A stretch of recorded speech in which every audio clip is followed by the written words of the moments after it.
Welcome back to the Future Self podcast. Welcome to season 3, episode 11. I got no can.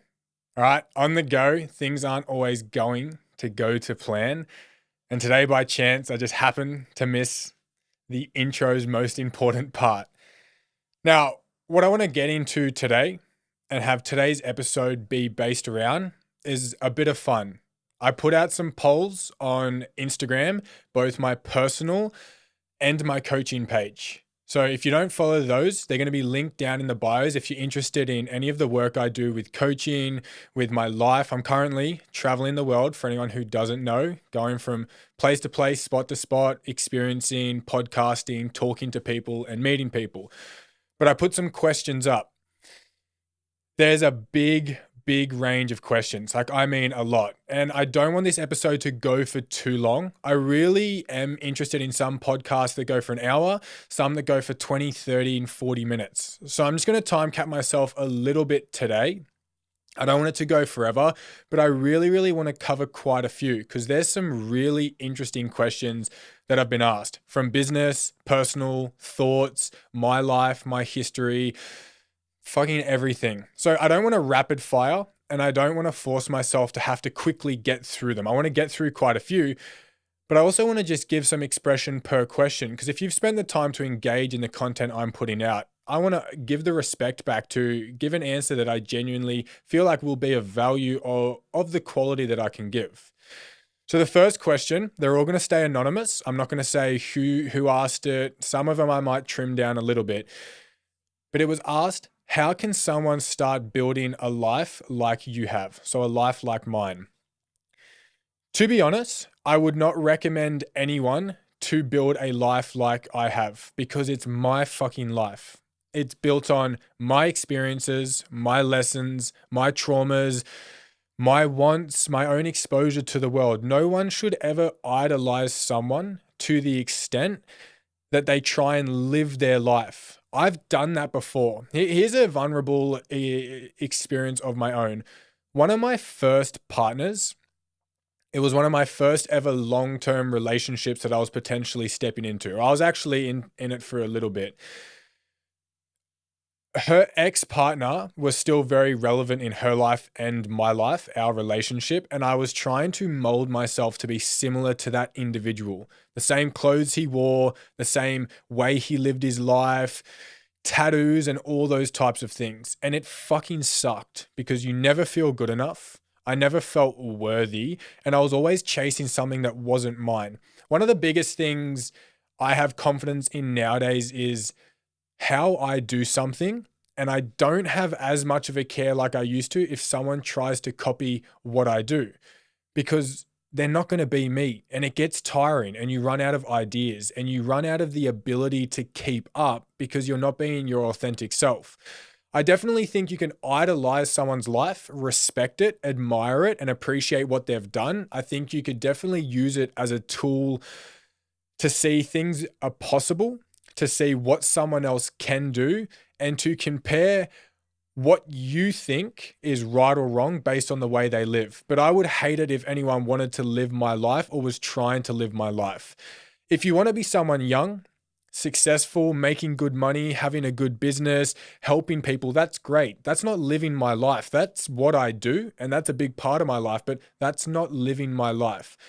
To give you some value out of that question, what I think you could do is really knuckle into the showing up for your future self. Everything I do is always focused on for your future self. I'm always trying to think of the version of me that's coming and look after him.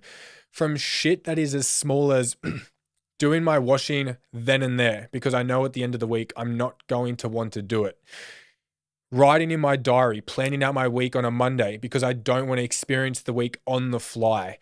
Training, committing, sticking to it, learning to say no. I always have this vision of I want to look after him more than I want to look after myself now. But by doing that, I end up looking after myself now, just in a delayed gratification sense. So rather than the now comforts all the time, I'm going after the comfort of his future, which is the solidification of the goals he wants, the goal I have now, what I'm living now, traveling, online coaching, social media. That was a goal of my past self. And I've just shown up for my future self continuously.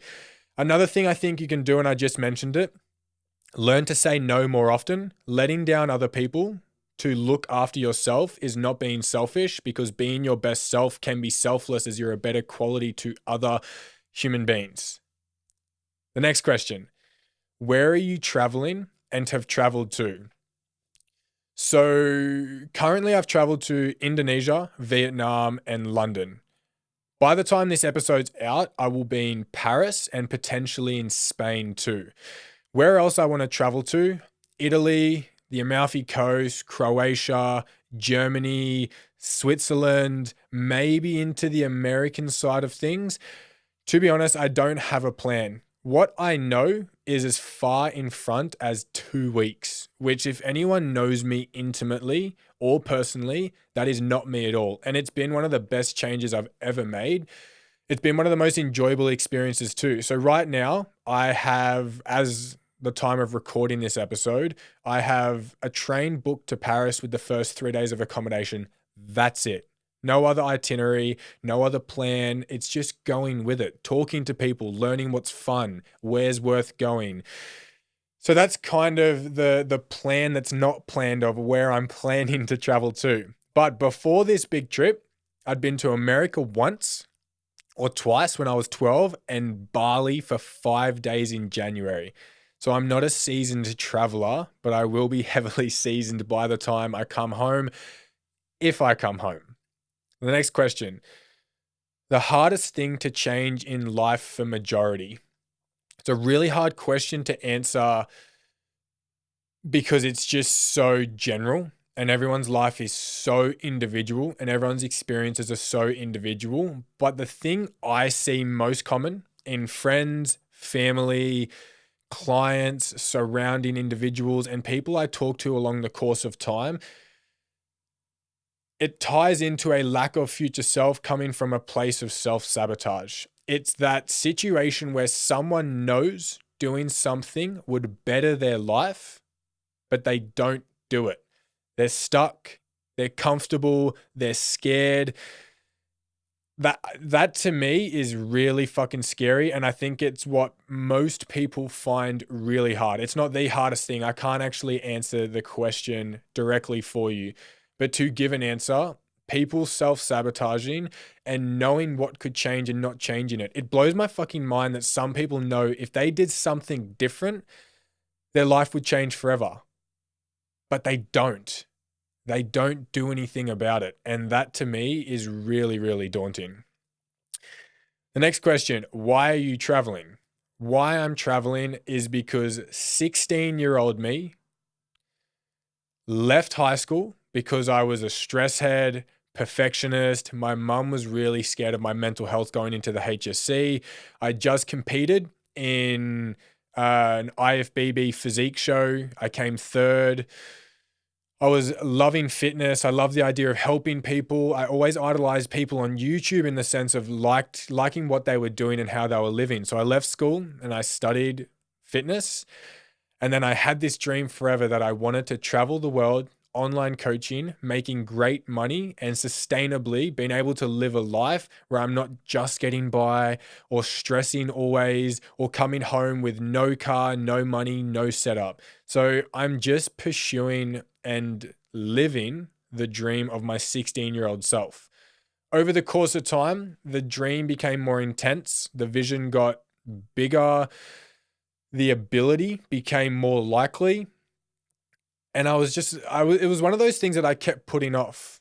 It could have been done at the end of this year. It could have been done in 2025. There was no set date. And I feel like I just needed something to push me. And lucky for me, I experienced just some shit at the start of the year, December, January, February, which wasn't the reason I'm doing this, but it was just that little nudge of, hey man, you've been talking about this for so long. Here's your opportunity. Go for it. Now, I don't know how big you are into manifestation or speaking to the universe, but I feel like for me personally, with my experience, if I speak something, I get checked on it. So I talked for so long. I want to travel. I want an online coach. I don't want to do face to face anymore. And then I feel like the world was just giving me these experiences. Hey, I don't want to do face to face anymore. I want to do online coaching. Experience this shit situation, friction at where I was working, things not progressing where I wanted them to, or not being able to grow in the ways I wanted. So I was tested in, you either put up with this shit now or do something about it. And I'm just one of those people that when I say something, I don't like saying it and not doing it. So I stick to my word for myself, and I've stuck to it. Favorite exercises, and then a list of muscle groups: chest, back, legs, and shoulders. Now, these exercises that I'm going to list being my favorite are for no other reason than I just enjoy doing them. They're not the best one to do. They're not what's going to progress you the most. They're not what's going to give the best result overall. It's just purely enjoyment. So chest for me, semi-incline, meaning the bench is slanted up just a little bit, not too much. Semi-incline dumbbell bench press. It's my strongest lift. It's the one I find the most enjoyable. And I don't really need support or spotters with that lift. I just know how to lift it and maneuver it and push levels I've never done before, but do it safely. For back, it's weighted pull-ups. They fucking suck. They really, really suck. They're so hard. Grip strength feels awful. Sometimes it gives it to my elbows a little bit. It actually fries my CNS. Like when I jump off the exercise, my whole back session after just feels cooked. But weighted pull-ups, legs is a bit of a tricky one. I've been doing rehab-based training for the past year because of the tear I have in my hip. So my leg sessions haven't lived up to the standard that they used to be. I used to do 200 kilo back squats, heavy deadlifts, heavy machines. These days, it's things like goblet squats, leg extensions, hamstring curls. So my favorite leg exercise would be leg extensions because they're easy as fuck to do and they're simple, but they're also really challenging and you can load them up quite a lot. The next one was shoulders. My most favorite exercise for shoulders is between two: military press or lateral raises. Military press because you can go heavy, and I just feel that is the most shoulder recruiting based on feel exercise you can do, personally for myself at least. And then lateral raises are just goated. Anyone who can do lateral raises properly and you really feel it firing in your side delt, it's unmatched. But also I feel like it just gives that shape to my shoulder that I want personally. What's one thing you wish more people understood? Great question. Complex answer, potentially. But I actually thought about this one before coming into this episode. It is the fact of being exposed to different mindsets and different material and using it as a tool belt. So what I mean by that is not falling too deep or too intensely into one thought. I'm super disciplined. That's who I am. That's how my life revolves. Or I'm lazy. That's who I am. That's how my life revolves. Or you shouldn't do cardio if you're a power lifter. It fucks up your gains. Or you shouldn't do weights if you're a runner.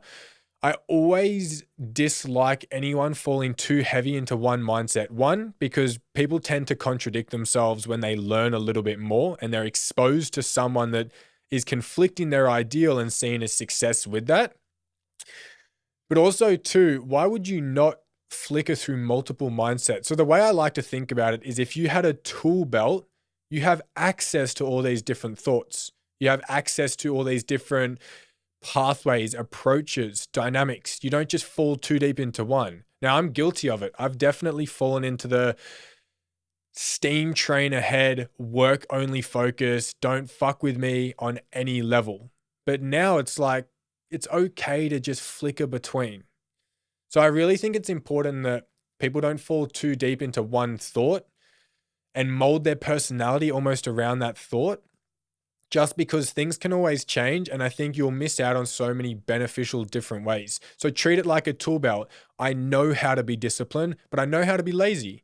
I know how to be motivated, but I know how to do something from enjoyment. I know how to push hard. I know how to pull back. I know how to progress. I know how to regress, because everything is beneficial in its own point and place in time. It might sound silly, right? Knowing how to regress. Why would you do that on purpose? Regression can be the most progressive thing you can do. So having the skill to access it, to be able to manipulate it to work for you and for you to think about it in that way, that's what's really important. Biggest, most common client struggle. So this ties in with the question a little bit more about the hardest thing in life for majority. When it comes to client struggle, it's not even specific to just my clientele. I think it's anyone that's wanting to be progressive. I'm in the progressive field of coaching, future self, achievement. So that's what I'm going to recall on in these thoughts. I think the most common is underselling their ability without the knowing trust of just trying. So what I mean by that is if I do something that I've never done before, I don't know for a fact if I'll be able to do it or if it will work out good, but I do know for a fact I will be able to do it and I will make something from that. So another way to relate it is a lift. If I've never hit a 200 kilo squat before, I don't know if I can do it, but I know I can do 190 for 3. I know how to bail out of a squat. I know how to calm my mind. I know how to motivate myself. So I know without knowing that I'll actually be able to do it. And you see it so often. You've heard that quote before, and I've said it before, that you need to believe in yourself more than you let anyone else believe in you. But it's really common in coaches and clients that a coach believes in the individual more.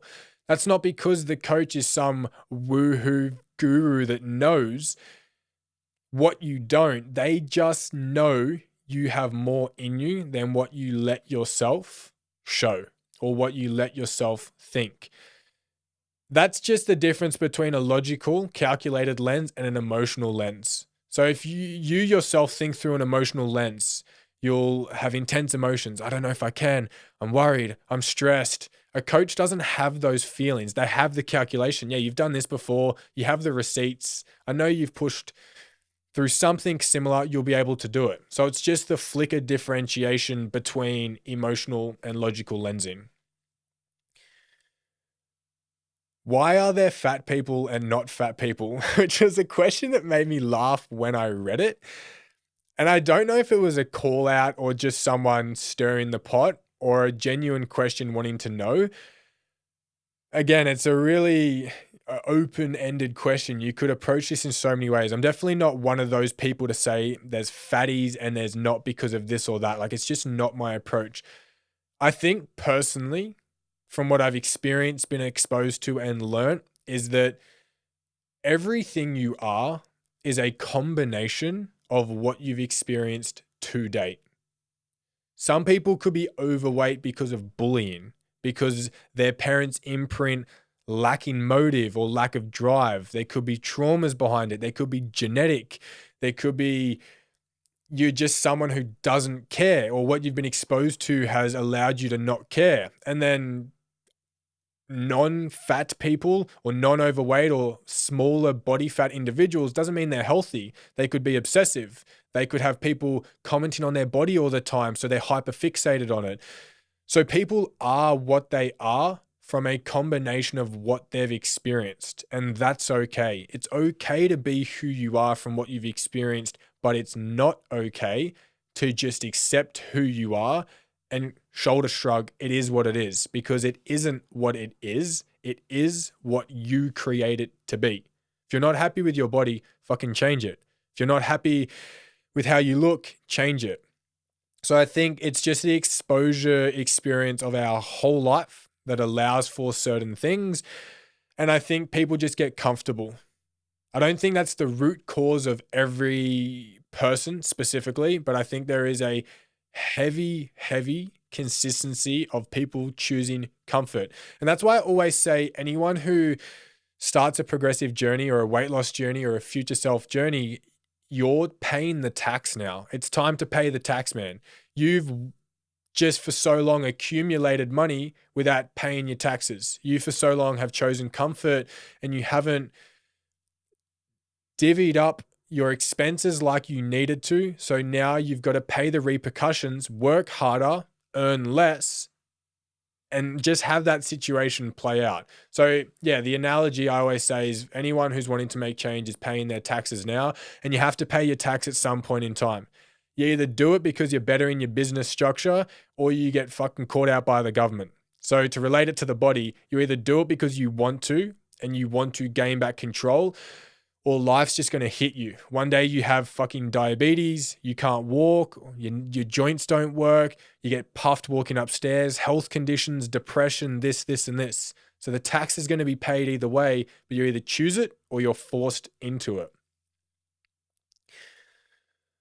Thoughts on intimate relationships. So I just got out of one the end of last year. My thoughts on intimate relationships isn't a focus in my life at the moment. Intimate, I'm more so taking that you're talking about partner. So your SO, your soulmate, whatever you want to think about it. I just got out of one. I always learn something from them. They're always beneficial. There's always a bit of trauma that comes from any relationship, even the most supportive, secure, comforting relationship. There's always going to be positive and negatives drawn from it, whether it ends or it doesn't. That's just the human experience. You could be the most loving individual and someone can still find something bad in that, or something bad can still come from that situation. I'm not that interested in them now. I'm not focused on it. I'm really loving my own time. I'm loving meeting people.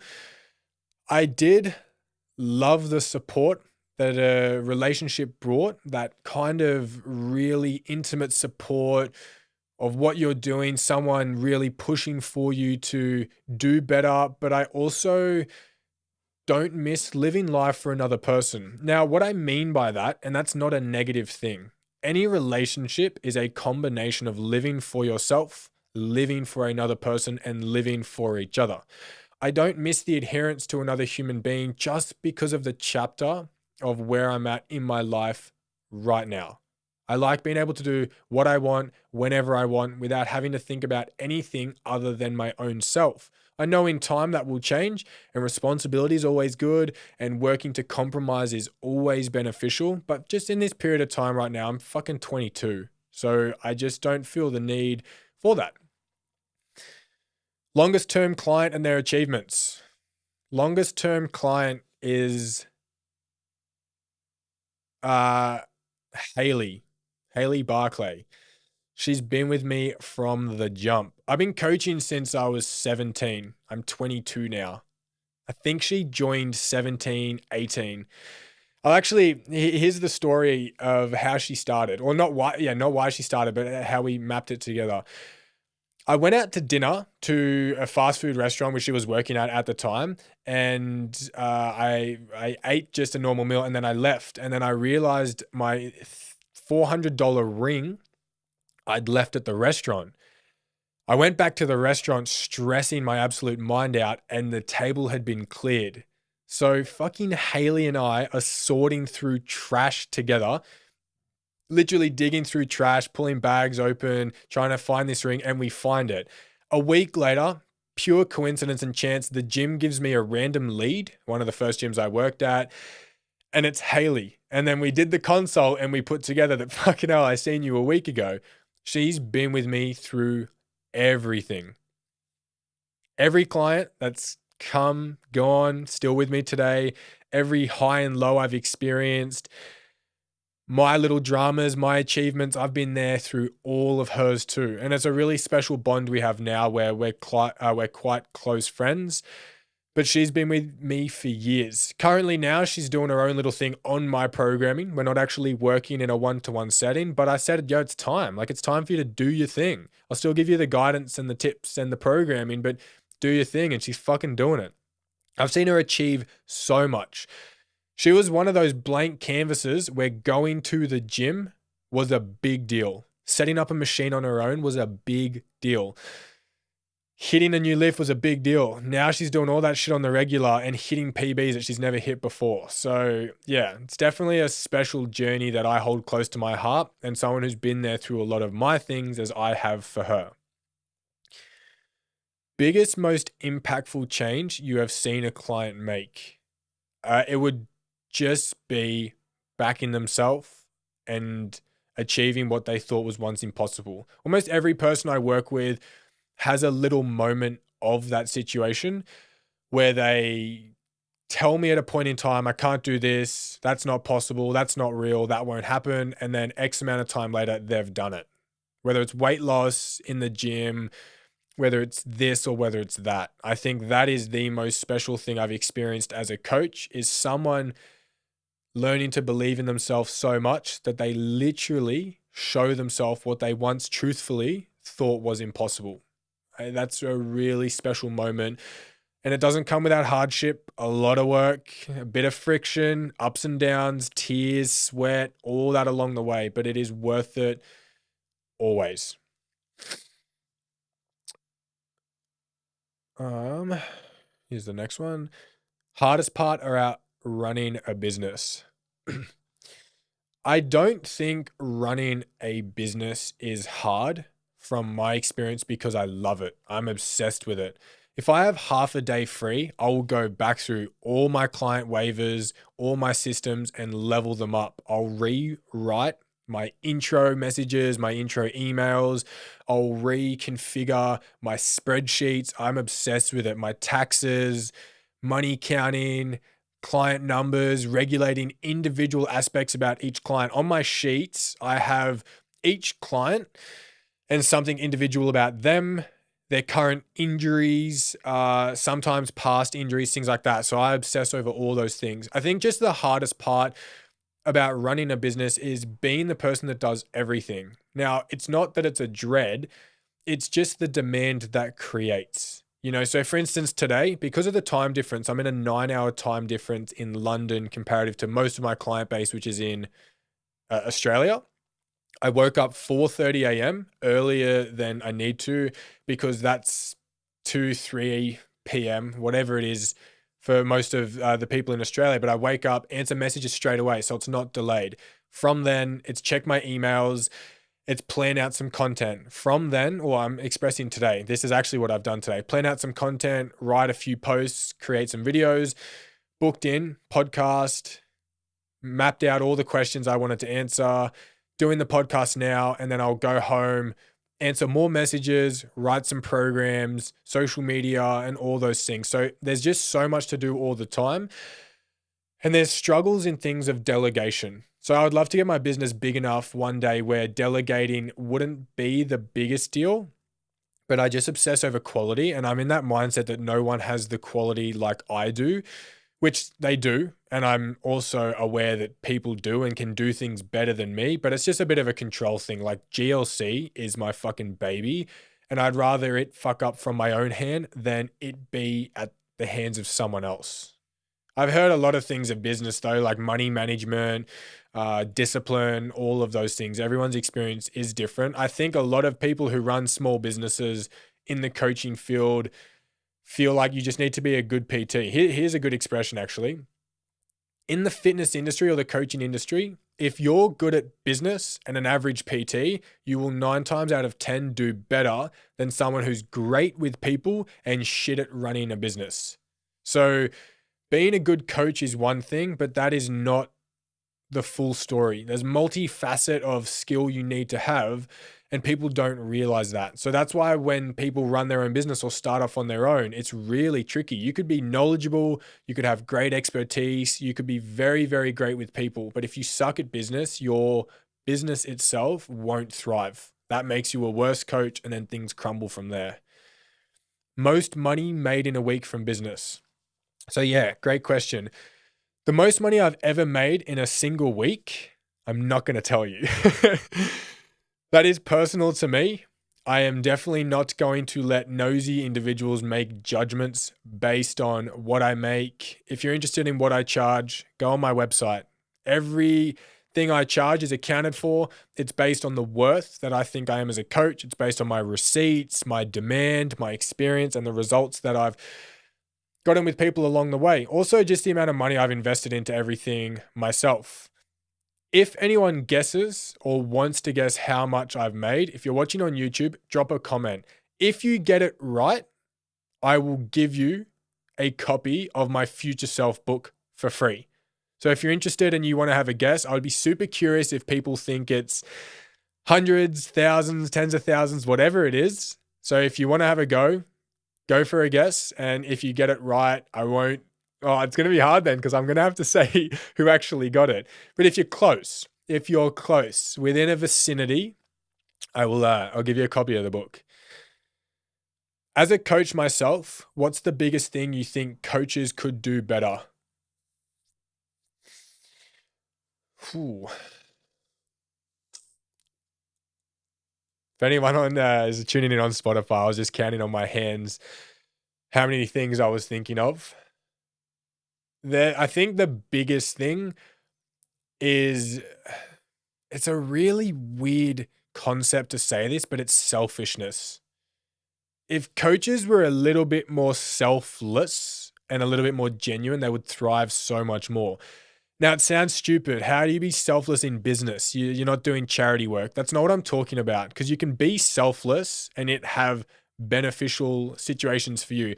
I think it's just that transitional period if someone wants to stop, if someone wants to start. I think it's the sales.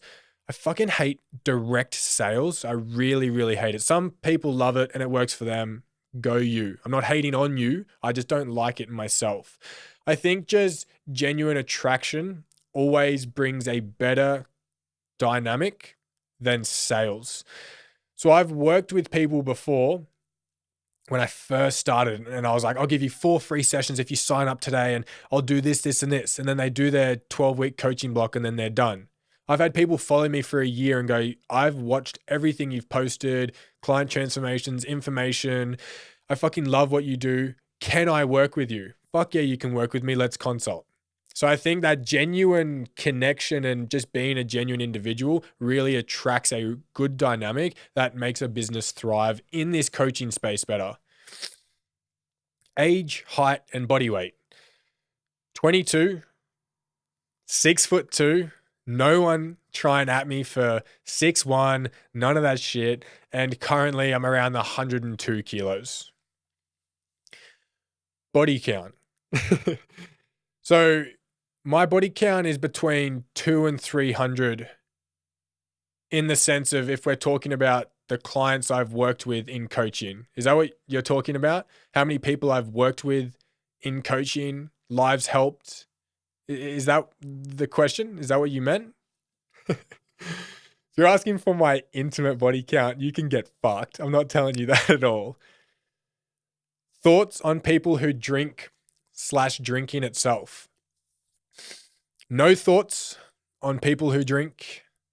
I have thoughts on people who force people to drink.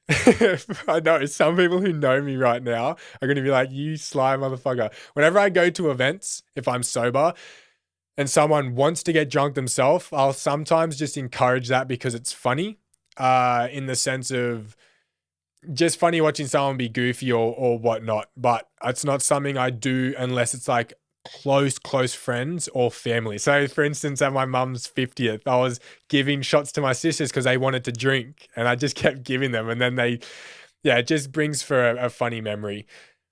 But yeah, people who drink, whatever, that's your life. I feel like if you try and bullshit to me, you drink for fun and it's harmless. That's just utter crap. You can drink and have fun, but there's also reasons that it brings enjoyment for you that you could dive into. Drinking itself, I hate.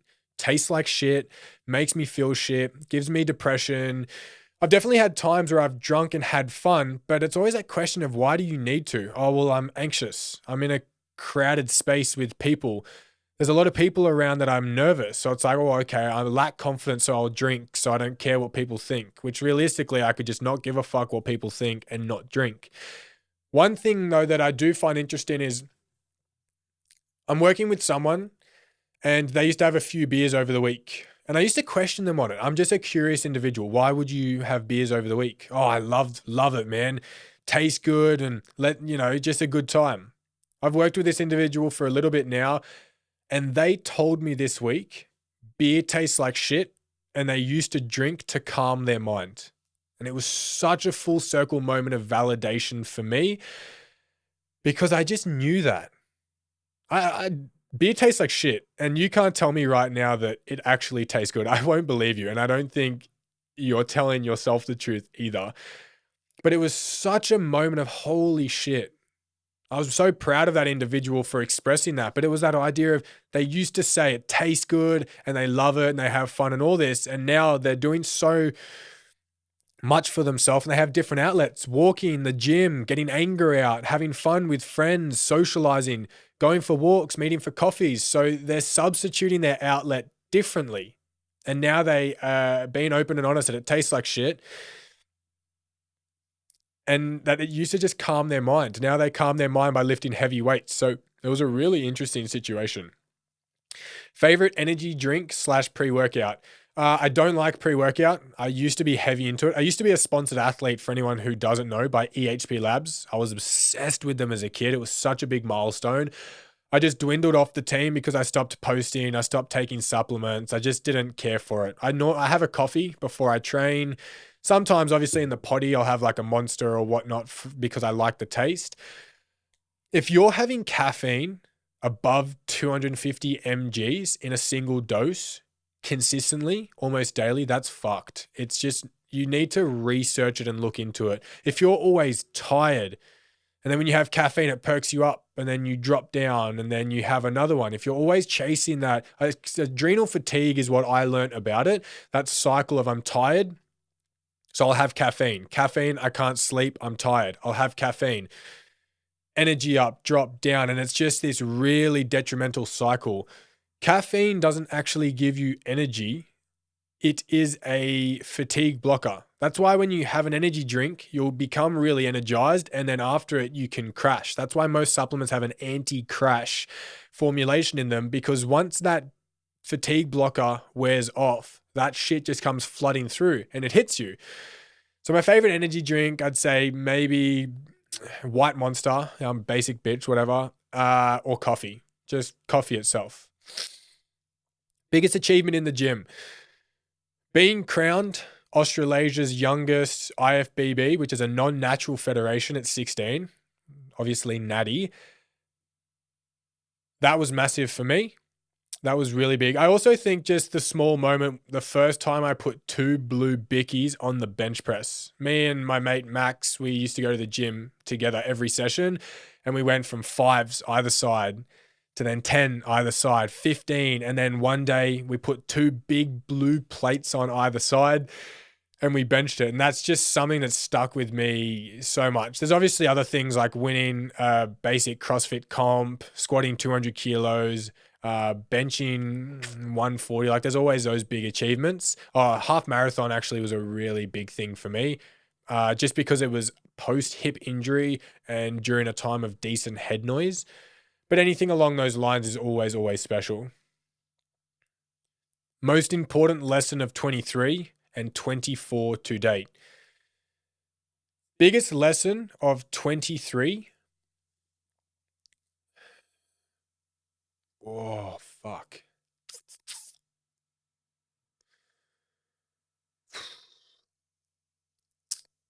Ooh, this just kind of popped in my head, and it's not at face value the way I'd normally think, but it does tie in with things. It's okay for things to not turn out the way you want them to, because the way they're supposed to will happen and it will always be better. The reflective thoughts I have on that is I wanted to be a bigger coach at the last gym I worked at, and the growth potential just wasn't there in an opportunity. So it didn't work out the way I wanted. So I had to change it. And now I'm doing what I'm doing, and I'm so grateful for it. Things with relationships, friendships.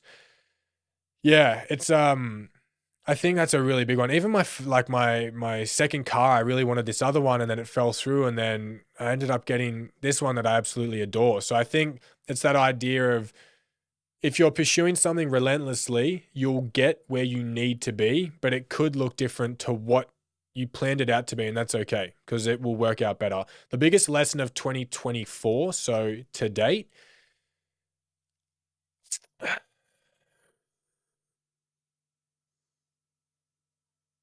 oh,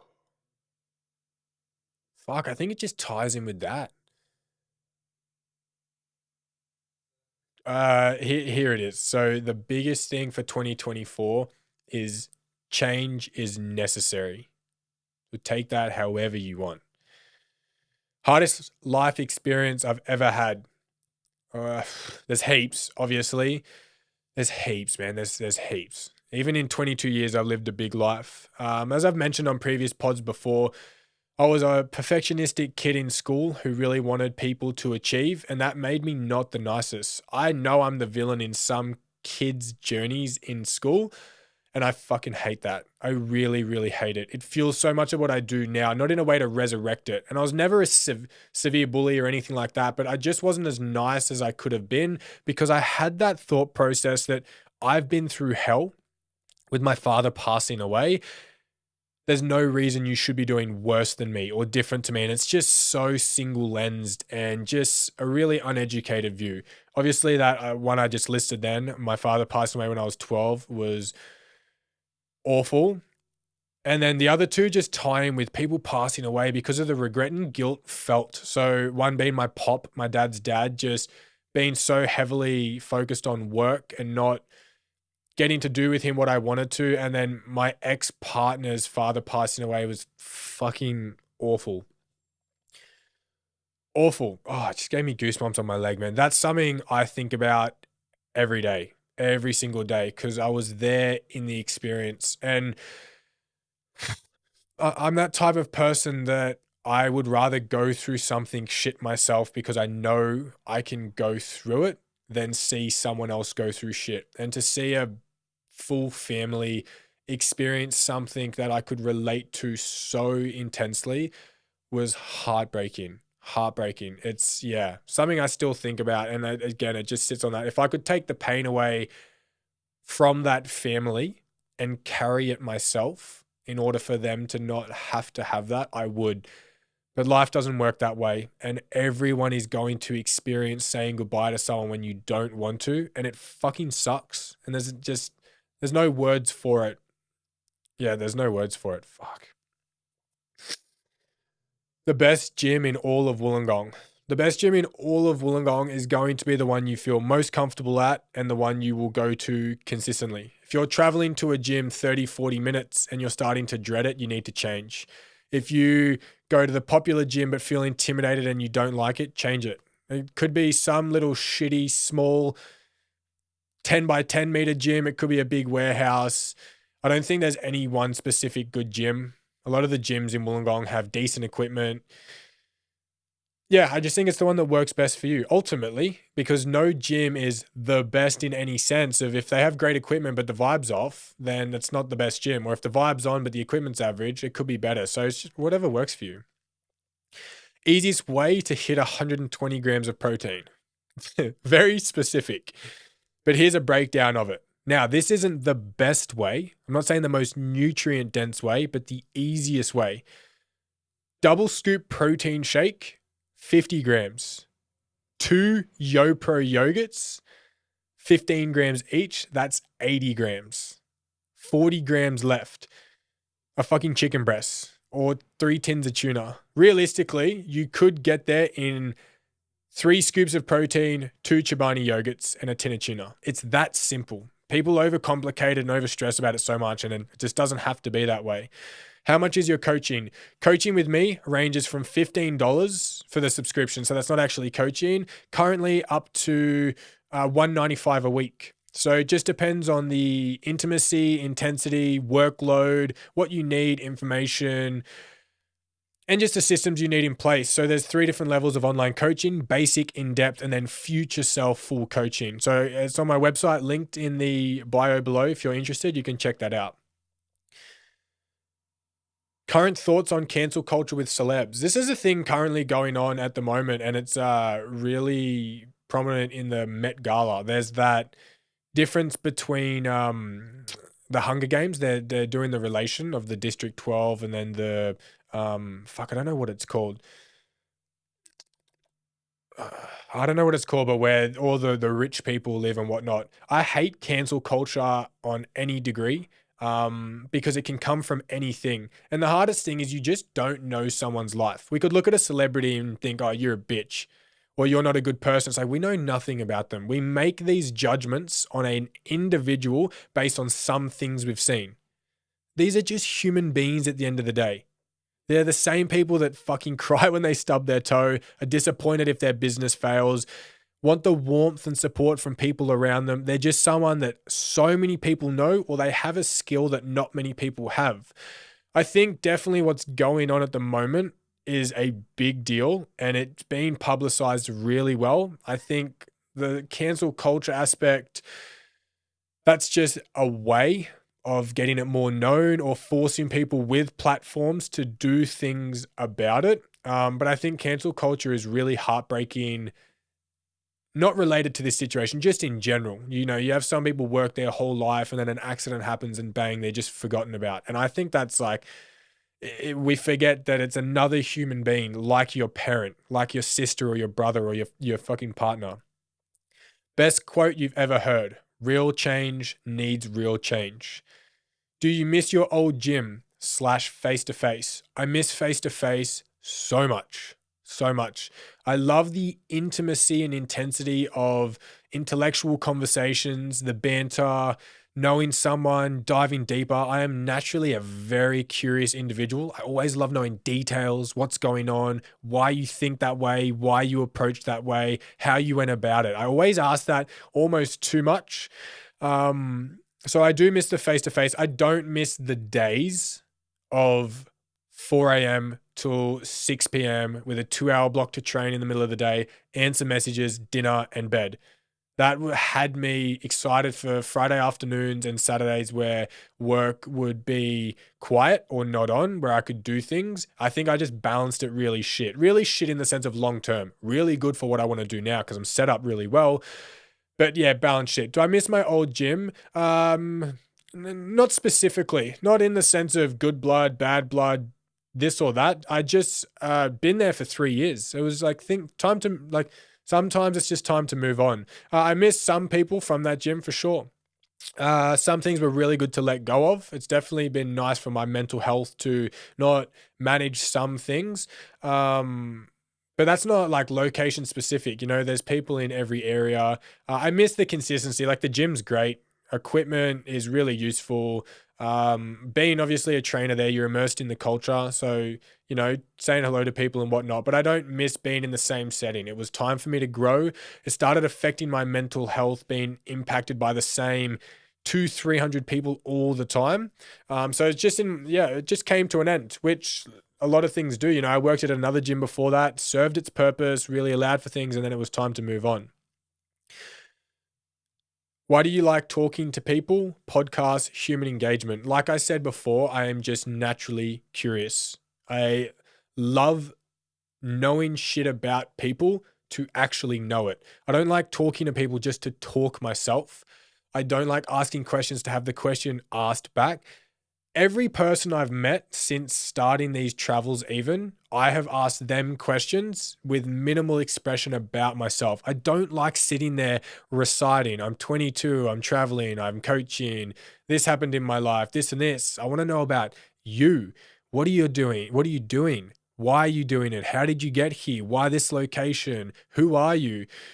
How do you think about things? Like, I just love that because I learn. And I think the best way to learn is from another person. Like I mentioned in the last episode, either what to do or what not to do, but it's just genuine curiosity. What's next for GLC? GLC is GL Coaching. That is my coaching company. That is the main company of the sister company, Future Self, which is this, my book, my clothing. It's just growing, progressing, fine-tuning, and expanding. I've been thinking recently a little bit about employing people, whether that's for the podcast or for the coaching. I feel like I would love to mentor some up-and-coming coaches to think the way I think in some things and my systems and expose them. I have a lot of great knowledge from expensive lessons, shit lessons, hard lessons. I would love to expose people to that a bit earlier. I don't necessarily want to run courses. I've thought about it in the future, like running experience-based courses for anyone starting coaching to just share what I've experienced so they can learn faster without having to fuck things up themselves. But yeah, I've been thinking of expanding maybe a little team, having another coach under my wing that I can delegate some people to or delegate some face-to-face individuals to. But it's just growing. Bigger pod, better conversations, better social media content. Yeah, just really trying to grow out there. Maybe another drop of clothing, but for now it's just content, conversations, really diving deep into my coaching, leveling up, being better, always working out better systems. I'm going to leave it at that. They're my questions. Season 3, episode 11, the Future Self podcast. If you tuned in on Spotify, I appreciate you always. If you tuned in on YouTube, please drop a like, comment if you want a chance to win that book, or if anything on here you didn't think you were going to learn or know or caught you by surprise. Subscribe if you're new. We're almost at 1,000, which is really, really exciting. I appreciate you so much for tuning in. I'm in Paris right now. I'll see you in the next one.